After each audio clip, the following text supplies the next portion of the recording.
મહેસાણામાં અમિત શાહના નિવેદનને લઈને આક્રોશ. અમિત શાહના નિવેદનનો ઉગ્ર વિરોધ. જય ભીમ ચોકમાં યોજાયેલા મીટિંગમાં ઘેરા પ્રત્યાઘાત. સોમવારે દલિતોમાં ઉગ્ર દેખાવો કરી લોહીથી લથબથ ભર્યું આવેદન આપી અમિત શાહના રાજીનામાની માંગ કરશે. કેન્દ્રીય ગૃહમંત્રી અમિત શાહે સંસદમાં આપેલા ડોક્ટર બાબા સાહેબ આંબેડકરના નિવેદનને લઈને મહેસાણા બંધારણ પ્રેમી સમાજમાં ઘેરા પ્રત્યાઘાત પડ્યા છે.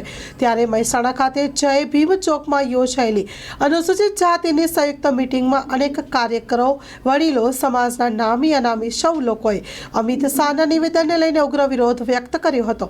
તો સામૂહિક રીતે મહેસાણામાં સોમવારે અમિત શાહના નિવેદનનો વિરોધ કરવા ડોક્ટર બાબા સાહેબ આંબેડકરના સ્ટેચ્યુ ખાતે ઉગ્ર દેખાવો કરી સૂત્રોચ્ચાર કરી રેલી સ્વરૂપે કલેક્ટરને લોહીથી લથબથ ભર્યું આવેદનપત્ર આપવામાં આવ્યું હતું.